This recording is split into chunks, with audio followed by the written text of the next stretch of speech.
and it starts. I'm not getting interviews and I can't figure out what the problem is. When I was laid off in January, so not too long ago, in addition to the usual concerns like how quickly will I find my new job and how will I pay the mortgage, I also worried about having yet another employment gap on my resume. So this person's projecting into the future that it might be in search for a while, okay? Um, and they write that, oh, in fact, they write that there's a point in their career where they took time out to raise some children. And so they already had a Grand Canyon sized gaping hole on their resume. And they're afraid that with this layoff and the sense that they'll be out of work for a while, it'll give employers the impression that they're taking more breaks in an aging rock band. Thanks for saying that. Um, Other than that, the resume is fine. All the qualifications, work experience, past responsibilities, everything is there. That might be a problem too, right? Has anyone got advice for me? Signed, Janet. Okay, thank you, Janet, for that. Excuse me. So Andrea, that's action packed with questions built into it. So let's talk about gaps in work history as a fundamental strategy. How do you handle those? I think that to the extent that you have, I'm still a little stuck on the aging rock band, Tony, but um, more breaks than an aging rock band. Gotta love Uh, it. I feel like in terms of resume gaps, employment gaps from, an employment law standpoint, those are questions that you really aren't able to, shouldn't ask, right? But just because you shouldn't do something doesn't mean that people don't do it and Mhm. people aren't in a quandary as to how to respond to it. So, I think that the best way to do that is to be honest about it to the extent that you get to have that opportunity to say, for 6 years, I didn't work outside my home. And as a result of that, there are lots of things that I learned about myself as a leader. And, how can you take what might be perceived or have been perceived in the past as a negative and make it a positive? Like, what were the learnings? What was your leadership around that gap? I think that that's a way to do that. And, a resume is one tool that's in your toolkit. Your value proposition may have been enhanced by the fact that you took that time away. I was out of the world of work, outside of my home for 6 years, but, my learning from that was whatever it was.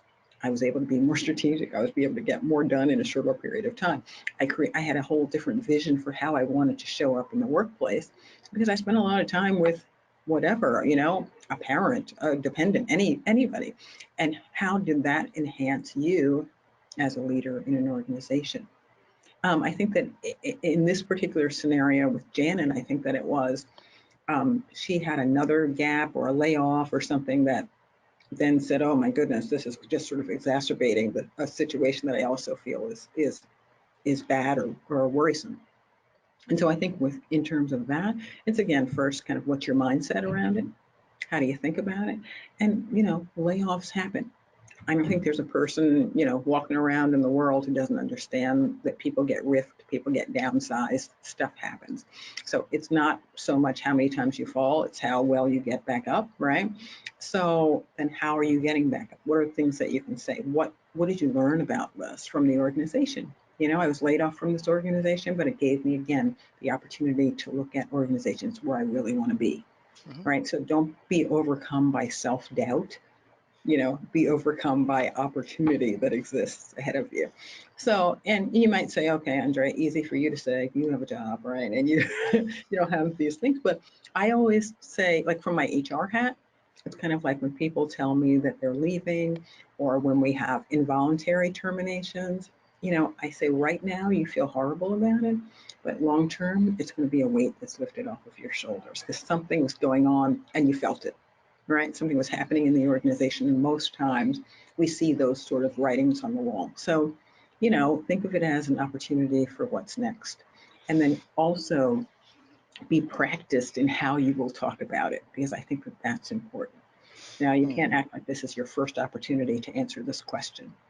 And Tony, one other quick thing about value propositions, when the strategists talk to folks, and maybe some of you have had this experience, we ask you what your value proposition is. And a lot of times people will, articulate this semi-clear value proposition. And then I can tell that they're saying, that sounds great. But the idea is it's not the first time that you're saying it. So you want to be practiced. What is it that you're going to say? How are you going to say it? How are you going to respond to objections so that you're able to, clearly articulate it and aren't overcome by nerves in terms of how you present. Hmm.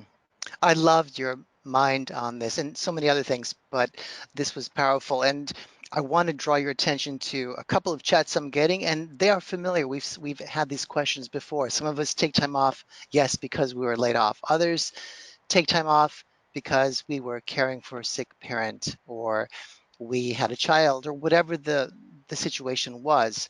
There's that gap. And what I'm picking up from what you're putting down is if you let it look like a gap, it will look like a gap to everyone else. But if you help people with a story see what you did during that time, it is ultimately a part of your value story, right? Which can help Absolutely. people understand you in a Yep. fuller, more human way that actually helps you rather than looks like some kind of detriment to your advancement, right? Mhm. Sure. Well, when you think about what's popular right now, Tony, in the world, it's the diversity, equity, and inclusion piece, which is experiential today. It's also kind of that human to human experience, right? And, Right. people are writing their bios differently on company websites. It's kind of like what they like to do also, in addition to their vast amounts of experience. So that human to human piece, the diversity, equity, inclusion pieces, and also the storytelling. Right. There are people, trainers all over the country and world who are going into organizations and helping people tell stories because that's what people resonate to. So I True. think if you, and I'm not saying that you create a story like my grandmother would say, now you're telling stories, right?